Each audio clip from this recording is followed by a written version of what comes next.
Je passe maintenant la parole à Adrien Evran, coprésident de la Plateforme nationale pour la recherche sur la fin de vie. Mesdames, Messieurs, en vos grades d'égalité, merci d'être présents et merci de votre écoute. J'ai l'honneur de vous présenter de manière très brève la plateforme ce jour et surtout le lien avec le PRI et en quoi ces deux structures sont complémentaires les unes des autres. Alors, je représente toujours la plateforme, mais je ne suis pas tout seul. On est une équipe et la première équipe, c'est le binôme que je fais avec Sarah Carvalho, qui est professeure de philosophie à Lyon 1, ici présente et que vous reverrez tout à l'heure pendant la table ronde. Et puis, on a une équipe opérationnelle et qui sera ravie d'échanger avec vous pendant le temps de pause ou pendant le temps de team building à la fin de la journée. Et notamment, on a Aurore, qui est directrice exécutive de cette plateforme. On a aussi deux présidents du conseil scientifique, une présidence à deux têtes du conseil scientifique comme la présidence de la plateforme, puisqu'on veut absolument que cette plateforme elle soit sciences humaines et sociales et santé. Et donc cette présidence elle est portée par Sophie Pennec, que vous reverrez aussi tout à l'heure, et hélas Mathieu Ledors, qui est lui réanimateur, ne pouvait pas être là ce jour puisqu'il est en Suisse à communiquer. Ces deux présidents de la présidence scientifique couvrent en fait 41 membres à part quasi égale entre sciences humaines et sociales et santé, afin d'avoir le regard le plus diversifié possible sur la recherche portant sur les thématiques larges de la fin de vie en France. Et puis on a un bureau, ce bureau il est fait à la fois d'enseignants en médecine palliative, on a aussi la MSHE qui a accepté de nous accueillir, qui est présent, puis on a deux jeunes chercheurs là aussi en SHS et en santé que vous voyez sur les deux photos du bas. On a Guillaume Economos et puis on a Madame Guillermin qui sont nos deux jeunes représentants. Alors pourquoi une plateforme nationale de la recherche? Tout simplement pour développer notre écosystème. Joachim l'a dit, la France a un certain retard et si on veut que ce retard se rattrape, il faut un écosystème qui soit prêt et efficient. Et pour cela, la plateforme a été créée pour faire connaître les acteurs, animer et accompagner, et ça avec quatre grands piliers, être au cœur de l'actualité et mettre vraiment en lumière l'actualité de la recherche en France sur la question de la fin de vie, avoir un observatoire à jour qui reprend l'ensemble des chercheurs, que ce soit des SHS et de la santé et de leurs thématiques de recherche.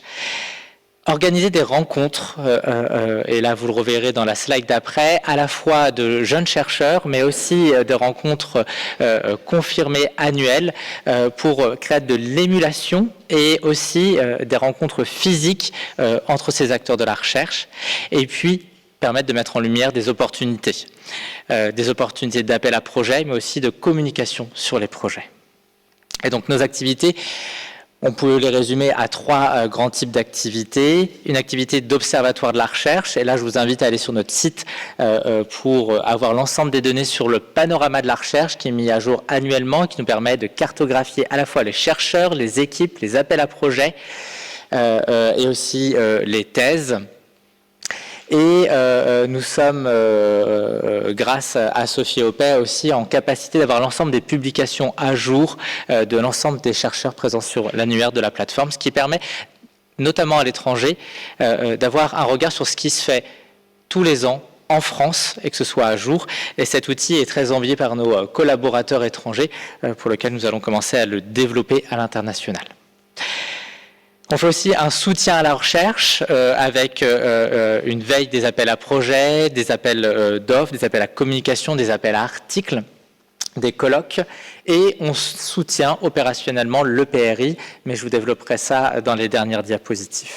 Et puis dans le terme d'animation de cet écosystème, on a nos journées scientifiques annuelles, mais on a aussi des webinaires mensuels, des journal clubs mensuels, et puis on crée un réseau international de ces structures nationales qui prônent la recherche à la fin de vie, et nous allons mener en 2027 le premier congrès recherche francophone sur la fin de vie et les soins palliatifs qui sera à Québec avec le RQSPAL et nos collègues belges.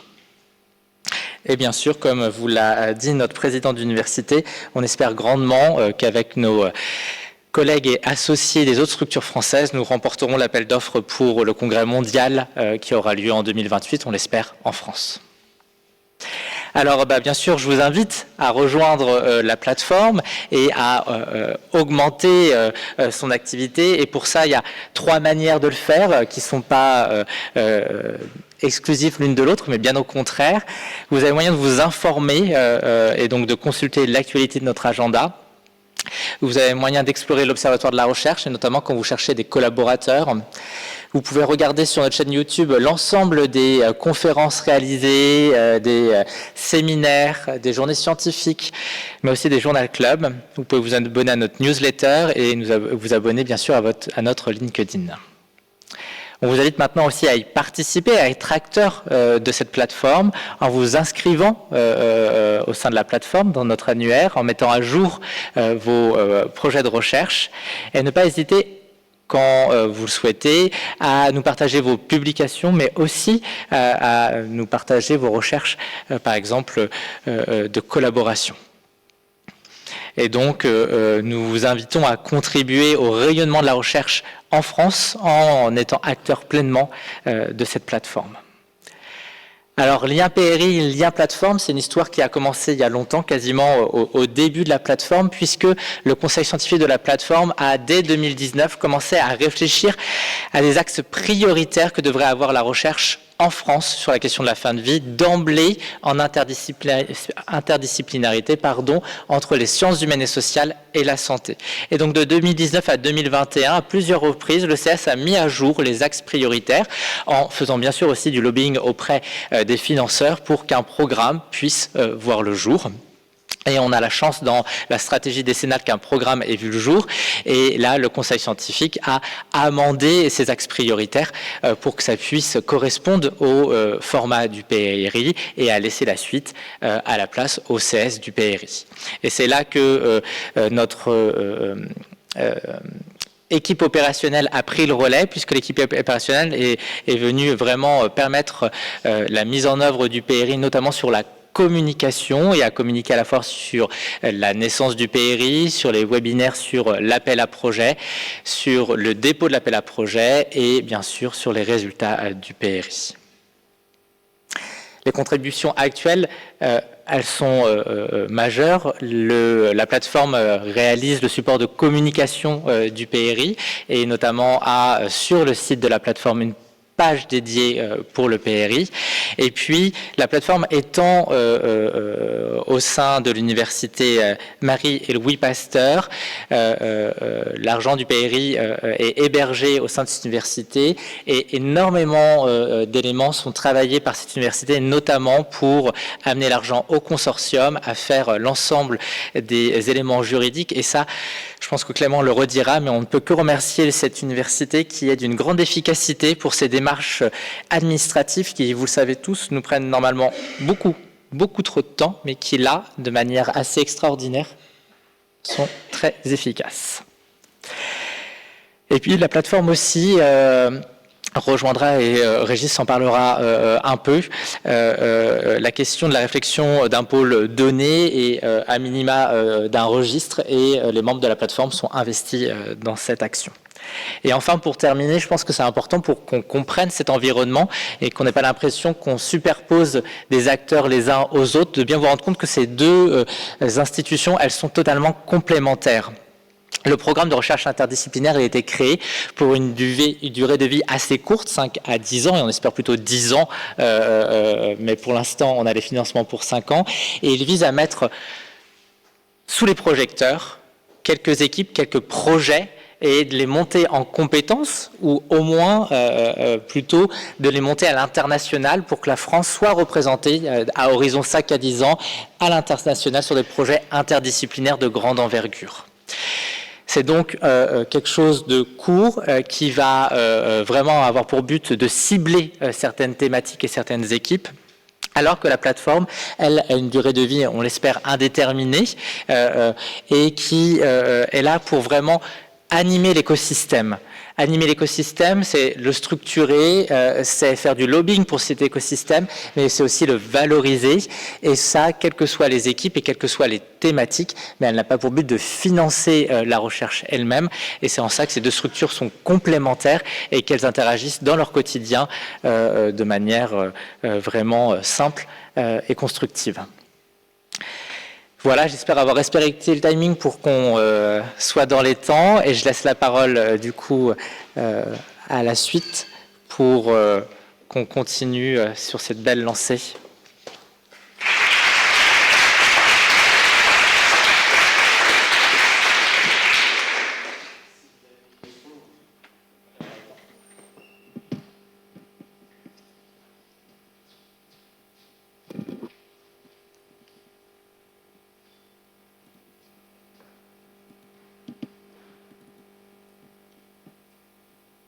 Tous respecter le planning. Merci beaucoup, Adrien.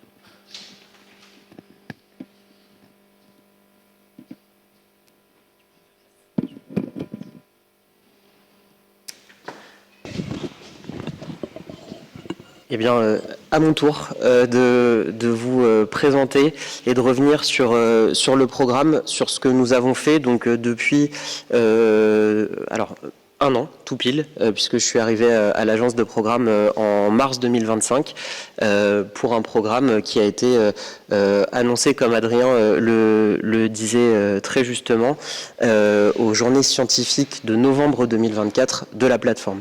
Donc, pourquoi ce programme? Je pense que vous l'avez compris, de par l'existence de la plateforme, on s'est rendu compte qu'il y avait un retard français sur la recherche sur la thématique, un retard français, un manque d'investissement et surtout donc de la recherche qui était très hétérogène. Donc, fort du travail vraiment de fond depuis 2018, que je salue à la fois à titre personnel et à titre professionnel, puisque c'est vraiment un plaisir de collaborer avec l'équipe de la plateforme au quotidien, c'est monté, c'est structuré le programme de recherche interdisciplinaire sur la fin de vie. Alors, comme Adrien le rappelait très bien, ce programme s'inscrit dans la stratégie décennale pour les soins palliatifs et les soins d'accompagnement 2024-2034. Alors, on ne nous a pas fait confiance sur l'intégralité de la stratégie décennale, on nous a fait confiance sur la première partie pour l'instant de la stratégie décennale jusqu'en 2029, et puis il y aura une évaluation intermédiaire du programme qui nous dira si oui ou non on va jusqu'au bout. Donc même si pour l'instant des échanges que j'ai l'impression que on remplit notre mission, voilà, on sera particulièrement scruté à horizon 2029. Donc dans la stratégie décennale, on a une mesure dédiée, on est la mesure 28, avec quand même quelques mots-clés peut-être à vous rappeler. Alors, la notion d'interdisciplinarité, vous l'aurez compris, il y a dans tout l'ADN du programme d'avoir à la fois une représentation des sciences biomédicales, alors médicales et sciences infirmières, mais aussi des sciences humaines et sociales, donc pour réussir à toucher du doigt toute la complexité de ces questions de fin de vie. La notion de structure dont je vous parlais, puisque 450 chercheurs aujourd'hui sont présents dans l'annuaire de la plateforme, mais on n'a pas d'équipe vraiment dédiée autour de cette thématique, au même titre qu'il existe des équipes qui sont dédiées au cancer, à l'exposome ou à diverses maladies que vous pourrez imaginer.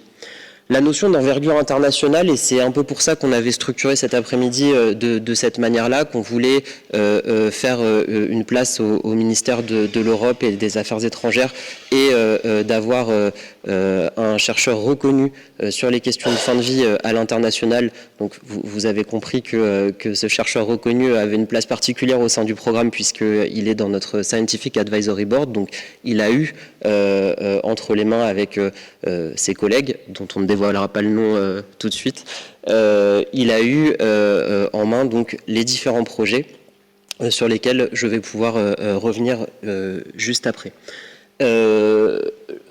Monsieur Samuel, le président de l'INSERM, le rappelait. Donc, pour l'instant, le programme est doté de 5 millions d'euros sur les 5 premières années, avec la possibilité de 5 millions d'euros supplémentaires si tout se passe bien à horizon 2029. Dans la lettre de mission du programme, finalement, on avait plusieurs missions dans la mission. La première, donc, de créer des consortia de recherche interdisciplinaires et participatifs. Donc, la place de la recherche participative est importante dans le cadre du PRI et je pense que ça fera l'objet de développement plus tard dans l'après-midi. Au-delà de ça, la création ou la construction d'un pôle donné, on se rend compte que finalement, on a un peu, du fait de l'organisation de cette recherche très hétérogène, très éclatée, avec des équipes qui étaient encore peu structurées, peu de données sur la fin de vie disponibles et Régis vous illustrera dans la présentation juste après quels sont les enjeux finalement de structurer un peu mieux ces données, notamment pour alimenter le débat public et le décideur public. Et puis, tout ça s'intègre quand même dans la large perspective de permettre la diffusion des soins palliatifs pour que ça puisse, pour que les résultats du PRI puissent à la fois retourner dans le soin, dans la société et dans le débat public. Et les membres des consortia ici présents m'entendent souvent leur répéter ça, mais c'est parce que c'est dans la lettre de mission. Donc sur le pilotage du programme au quotidien, je suis en interaction très forte avec Sarah Carvalho, professeure de philosophie à l'université de Lyon 1, et Régis Aubry, professeur associé en médecine palliative au CHU de Besançon. Et donc ça c'est un peu la core team, mais évidemment on bénéficie de l'appui de l'agence de programme que je remercie, mes collègues au quotidien qui m'aident et qui m'accompagnent, de la plateforme également qui nous permet d'aller plus vite et plus loin. Une slide rapide pour vous parler de comitologie. Le programme n'est pas tout seul et livré à lui-même. Justement, dans la perspective d'intégrer l'agence de programme, on s'est plié à la comitologie de l'agence de programme, donc avec un conseil scientifique, aujourd'hui indépendant de la plateforme, mais qui émane un certain nombre de personnes, sont partagées entre nos deux conseils scientifiques, un Scientific Advisory Board international, qui là a plus un rôle de conseil, d'évaluation, d'accompagnement des travaux scientifiques, et un comité d'orientation stratégique à qui on rend des comptes assez régulièrement. Alors, peut-être revenir sur la manière dont nous avons constitué les différents consortia. On a ouvert entre mars et juin de l'année dernière un appel à manifestation d'intérêt, un appel à candidature pour intégrer ces consortia. Et donc, les chercheurs, dont un certain nombre sont présents aujourd'hui, ont déposé, là aussi, avec le soutien de la plateforme, puisqu'on a utilisé leur site internet pour pouvoir le faire, ont déposé leurs propositions. Au total, 78 propositions. On a été surpris par ce nombre. On a été aussi surpris positivement par la qualité du travail. Beaucoup nous disaient et des propositions, beaucoup nous disaient que finalement, il n'y avait pas grand-chose. On s'est rendu compte que c'était pas vrai, que finalement, quand on leur laissait de la place, quand on leur laissait un périmètre, il y a de la recherche sur la fin de vie qui se fait. Sur ces 78 lettres d'intention, on était là aussi content. Première mission remplie, 50% SHS, 50% santé, sciences biomédicales. Donc la première partie de la mission était remplie. Ces lettres d'intention ont été envoyées à un Scientific Advisory Board qui, du coup, les a évaluées, les a notées et a permis d'en sélectionner 25. C25, vous voyez que sur la partie sciences humaines et sociales, elle touche des dimensions très différentes. On va de la démographie à la sociologie, à la philosophie. Donc même au sein des sciences humaines et sociales, on a un panel assez large avec des méthodologies qui sont complètement différentes. Et la table ronde de conclusion autour de l'interdisciplinarité, je pense que vous aurez voilà, un peu quelques retours d'expérience que même au sein des sciences humaines et sociales, c'est finalement pas quelque chose, c'est pas une catégorie homogène. On a donc des sciences médicales, des sciences paramédicales, et là aussi, alors on n'a pas eu véritablement de présentation de l'agence de programme, mais l'agence de programme s'intéresse à la recherche dans toutes ses dimensions, et que ce soit la recherche dans le soin au niveau des CHU, la recherche dans les universités ou dans les organismes nationaux de recherche, et de par les lauréats du PRI et avant ça les candidatures, on coche toutes ces cases. On a aussi réussi à avoir des équipes qui proviennent de tout le territoire national, outre-mer, territoire ultramarin compris, avec donc la participation d'une équipe à La Réunion et d'une équipe en Polynésie française. Les 4 consortia sur lesquels je vais passer très rapidement, puisque après la pause, ce sera à leur tour de présenter un petit peu leur feuille de route pour les prochaines années. 4 consortia. Le premier autour de la notion de trajectoire et de parcours. Le deuxième autour de la notion d'anticipation et de planification des prises en charge. Un troisième autour des désirs de mort. Et un quatrième autour des souffrances et expériences vécues en fin de vie. Donc vous avez les noms des lauréats en dessous, alors qui sont plutôt les déposants des lettres d'intention, et en fait derrière ces quelques noms, il y a encore beaucoup plus de monde qui se cache, donc je tiens aussi à tous les remercier pour leur investissement. Ils sont dans le money time, si on peut dire, puisque ils doivent produire leur programme scientifique d'ici la semaine prochaine, enfin finir de les stabiliser. Je vous rassure, ils sont bien avancés, donc ce que vous allez voir a priori ne devrait pas bouger beaucoup, mais leurs programmes scientifiques stabilisés seront envoyés la semaine prochaine au SAB, qui disposera donc d'environ un mois pour nous faire ses retours. En matière de financement, donc 5 millions d'euros sur 5 ans, avec là tout de suite un financement starter. Alors là tout de suite, modulo quelques étapes et échéances avant, mais l'idée c'est de réussir à mettre au travail assez rapidement 2,4 millions d'euros pour que les consortia puissent se mettre à travailler. Et puis en septembre 27, de compléter avec 1,4 million d'euros supplémentaires. Si vous faites le delta, vous me direz, on ne tombe pas tout à fait sur 5 millions, puisqu'on a aussi gardé une poche de financement pour la partie pôle données. Évidemment, et croyez-moi, j'ai vu passer les programmes scientifiques et je commence à voir tomber les budgets. On ne couvre pas toute la demande des consortia, et donc on est en pleine recherche de financements complémentaires, à la fois des financements privés, des financements publics, et par exemple, on a 6 lauréats du PRI fin de vie qui ont déposé dans les appels à projets de la DGOS, donc les PHRC, PHRIP, PREPS, etc., une demande de financement pour un projet qui est lié au PRI fin de vie.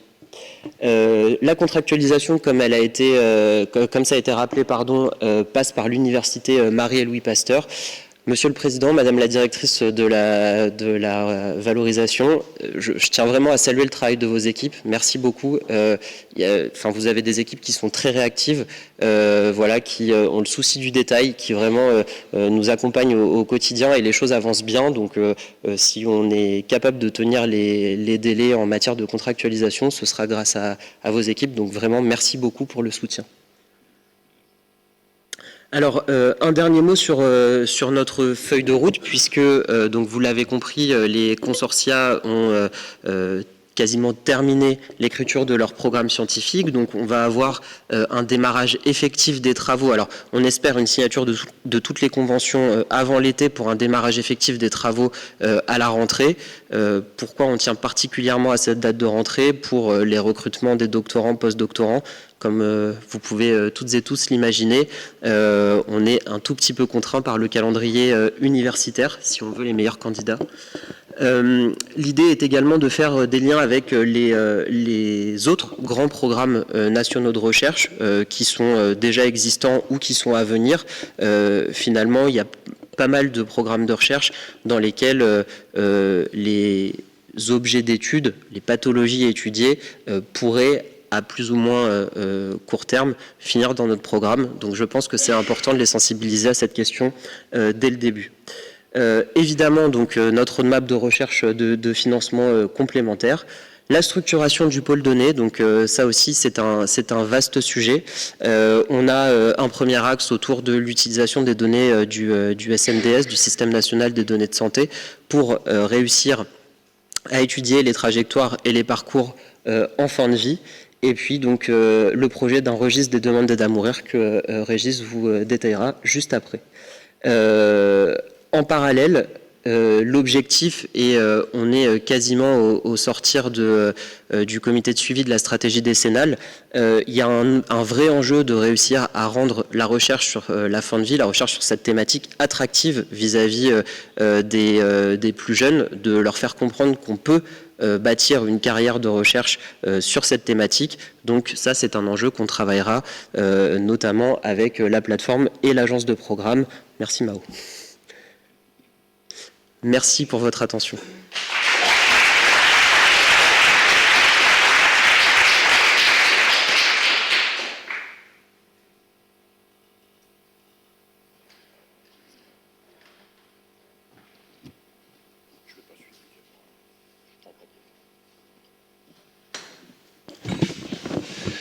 Je prends la suite et un peu rapidement parce que je pense que l'enjeu il est plutôt après. Donc je ne suis pas le diaporama qui était prévu, si tu m'en excuses. Puisque du coup dans le cadre de la réflexion que tu as précisée de créer un pôle données et de structurer ce pôle données pour en permettre l'accès aux chercheurs, mais en cours de route est apparu et en cours de débat national sur la fin de vie, et en particulier dans le débat sur l'aide, alors je dis aide active à mourir, hein, dans la proposition de loi on parle d'aide à mourir, mais je garde le terme que nous avions eu, il est apparu important dans les discussions que nous avions eues d'ailleurs avec le ministère de la Recherche, de se doter d'un registre, non pas seulement de l'aide à mourir, mais des demandes d'aide active à mourir. Ça nous apparaît important, effectivement, qu'au titre de la recherche, on s'inscrive dans ce débat par cette démarche. Le chercheur ne confond pas ses convictions avec des certitudes, il va aller chercher des données qui vont être analysées par les chercheurs. Alors ces données, pour nous, dans ce qu'on est en train de constituer, elles consistent à connaître les demandes, comprendre les demandes, comprendre comment ces demandes sont analysées, ce qu'il advient de ces demandes et de ce qu'il advient de ce qu'il est advenu, si je peux dire les choses comme ça. C'est-à-dire qu'il y a tout un travail qu'on est en train de commencer à structurer, restons modestes pour l'instant, qui constituerait un registre assez original au plan international, qu'on travaillera probablement avec les dispositifs d'évaluation qui sont en cours de structuration si la loi sur l'aide à mourir aboutit. Mais quoi qu'il en soit, il nous apparaît important de comprendre, connaître et suivre tout cela. Ça veut dire néanmoins qu'il faut qu'on trouve des financements pour stabiliser ce registre, et c'est pas rien de créer un registre pareil, c'est pas rien en termes de données à recueillir, d'être sûr que ces données vont être recueillies, d'analyse de ces données et d'analyse dans le temps de ces données. Donc À vrai dire, on est dans une action qu'on pourrait qualifier de stratégique aujourd'hui dans le débat parlementaire pour essayer de glisser un amendement. On a eu un échec retentissant au Sénat, dans le débat parce que la loi française fait qu'il y a des allers-retours entre les deux composantes du Parlement, et le Sénat a considéré que tout ce qui serait à budget supplémentaire ne pouvait pas être admis, donc ce registre a été balayé, comme a été balayée d'ailleurs la proposition de loi elle-même d'ailleurs, donc on ne désespère pas pour revenir avec un amendement qui permettrait de trouver un financement utile pour les chercheurs, me semble-t-il. Voilà, je m'arrête là parce que je ne pensais pas la peine qu'on aille plus loin, mais en tout cas, vous voyez que le champ de la recherche, à mon avis, il doit être ouvert, il doit être un facilitateur dans les résultats qu'il apportera du débat public qui revient sans cesse autour de ces questions-là. Et je pense que la réponse que la recherche apporte, à mon avis, c'est une réponse factuelle à tout cela. Et je crois que c'est la place même de la recherche dont nous discutons ici. Alors, j'avoue qu'on est soutenu sur le principe par le ministère de la Recherche dans cette démarche-là, puisque d'ailleurs c'est une incitation des services du ministère qui nous a amené à proposer la création de ce registre. Il nous faut maintenant convaincre des parlementaires que inscrire ça dans la loi, ça serait donner un peu de hauteur aussi à la loi. Voilà. Écoutez, merci. Je m'arrête là. C'est très bref, mais à mon avis, ça ne méritait pas plus.